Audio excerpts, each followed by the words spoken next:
সাহাবায়ে কেরাম রিজওয়ানুল্লাহি তাআলা আলাইহিম আজমাইন আল্লাহ নবী সাল্লাল্লাহু আলাইহি ওয়াসাল্লামকে কেমন ভালোবেসেছেন। হযরত আবু বকর সিদ্দিক রাদিয়াল্লাহু তাআলা, আপনারা নামটা শুনছেন না? আবু বকর সিদ্দিক রাদিয়াল্লাহু তাআলা রাস্তা দিয়ে হেঁটে যায়। একজন ইহুদি আবু বকর সিদ্দিক রাদিয়াল্লাহু তাআলার পিছন থেকে বলতেছেন, হায় হায়, এতদিন শুনছি আবু বকরের নবী গরিব, এখন থেকে আবু বকরের আল্লাহ গরিব।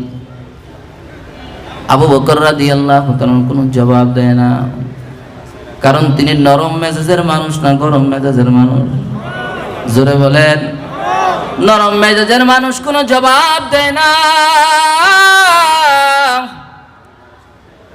আবার ইহুদি বলতেছেন, এতদিন শুনছি মুহাম্মদ গরিব, এখন দেখি মুহাম্মদের আল্লাহ গরিব। নাউজুবিল্লাহ বলবেন না? আবু বকর কোনো জবাব দেয় না, রাস্তা দিয়ে হাঁটতেছে। আবার চেতনার জন্য বলতেছেন, এতদিন শুনছি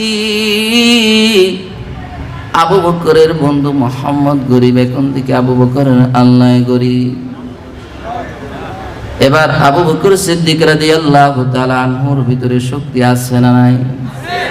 যতই নরম হোক, ভিতরে ঈমানি শক্তি আছে না নাই? কারণ মুসলমানের শক্তি কম হতে পারে, কিন্তু ঈমানি শক্তি যখন মুসলমান আল্লাহু আকবারের ধ্বনি দিয়ে মুসলমান রাস্তায় নেমে পড়ে, সমস্ত ইহুদি খ্রিস্টানরা মুসলমানদের ভয়ে থরথর কাঁপতে থাকবে। কি বলেন ঠিক কিনা? মুসলমানের সামনে যখন নাস্তিকরা আসে, মুসলমান যখন আল্লাহু আকবারের ধ্বনি দিবে, কোন নাস্তিকের বাচ্চা মুসলমানের সামনে আসার সাহস করতে পারবে না। কি বলেন ঠিক কিনা? এই জন্য মুসলমান, তুমি নরম হতে পারো, কিন্তু তোমার আওয়াজ হবে গরম। এবার আবু বকর রাদিয়াল্লাহু তাআলাকে তৃতীয়বার বলার পর, নরম মেজাজের মানুষ, কিন্তু আল্লাহর বিরুদ্ধে কথা বলবে, নবীর বিরুদ্ধে কথা বলবে, সাহাবী তো দূরের কথা, আমরা সাধারণ মুসলমানও সহ্য করতে পারবো না। কি বলেন ঠিক কিনা? কেউ সহ্য করতে পারবেন? আমার বাবাকে গালি দিলে আমি সহ্য করতে পারি না, আমার নেতাকে গালি দিলে আমি সহ্য করতে পারি না, আমার সন্তানকে গালি দিলে সহ্য করতে পারি না, কিন্তু আমার নেতা, আমার বাবা, আমার সন্তান সবচেয়ে প্রিয় আমার নবী। কি বলেন ঠিক কিনা? শাফাআত করেগা হামারে পাস কিয়ামত কি দিন, যেই নবী আমাদের জন্য শাফাআত করবে কিয়ামতের দিন। কি বলেন ঠিক কিনা? এবার আবু বকর রাদিয়াল্লাহু তাআলা আনহু জোরে একটা ইহুদিকে চর মারলেন। যখন চর মারলেন, সাথে সাথে ইহুদি বেহুশ হয়ে একটা ড্রেনের ভিতরে পড়ে গেছে।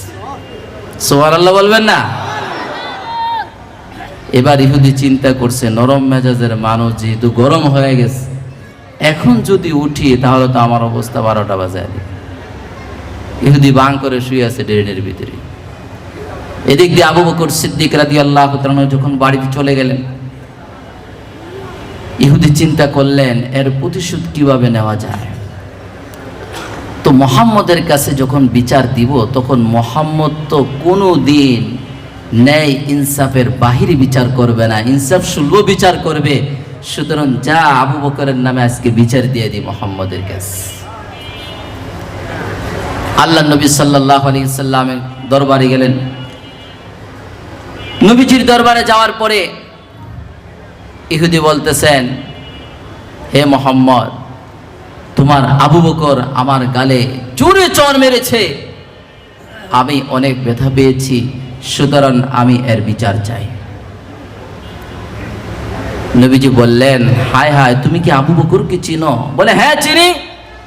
বলে, আমার আবু বকর তো এই কাজ করার মানুষ না, করলে ওমর করতে পারে, সুতরাং তুমি কি আবু বকরকে ভালো করে চিনো? বলে, হ্যাঁ ভালো করে চিনি।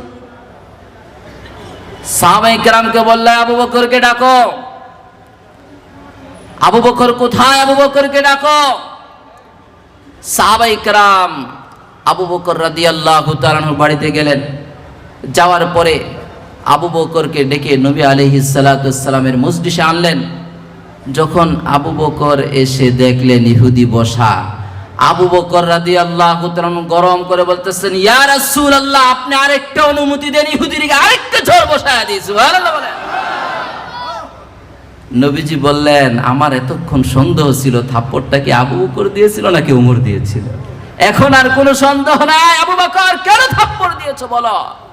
ইয়া রাসূলুল্লাহ, তিনি আপনাকেও গালি দিয়েছে, আল্লাহকেও গালি দিয়েছে, এই জন্য আমি সহ্য করতে না পেরে আমি তাকে একটা থাপ্পড় বসায় দিয়েছি।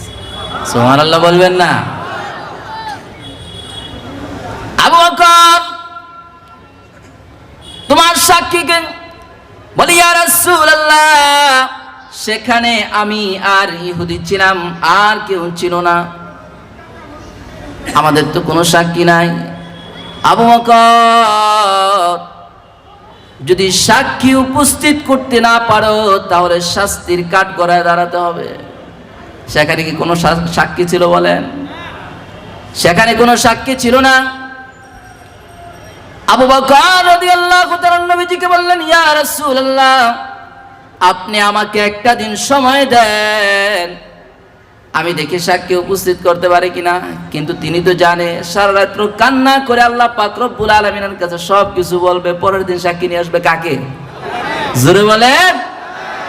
আবু বকর রাদিয়াল্লাহু তাআলা নবীজির দরবার থেকে চলে গেলেন।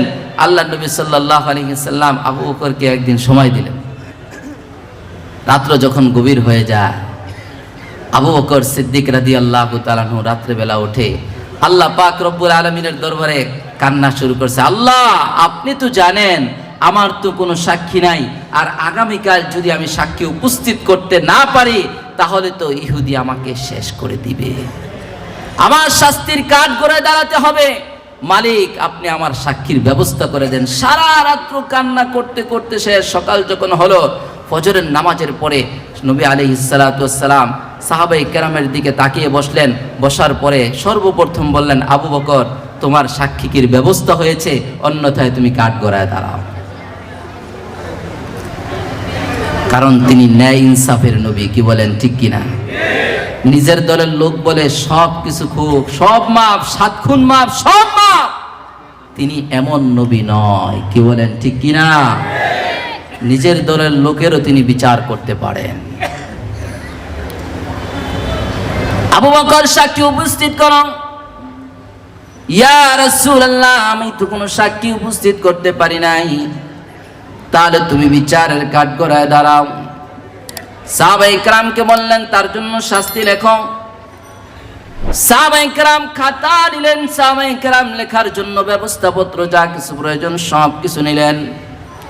যখন লেখা শুরু করলেন, আল্লাহ পাক রব্বুল আলামিনের কুদরতি হাত দিয়ে বললেন, ইয়া রাসূলুল্লাহ, আবু বকরের দুনিয়ায় কেউ সাক্ষী নাই, আবু বকরের স্বয়ং সাক্ষী হলো আমি আল্লাহ।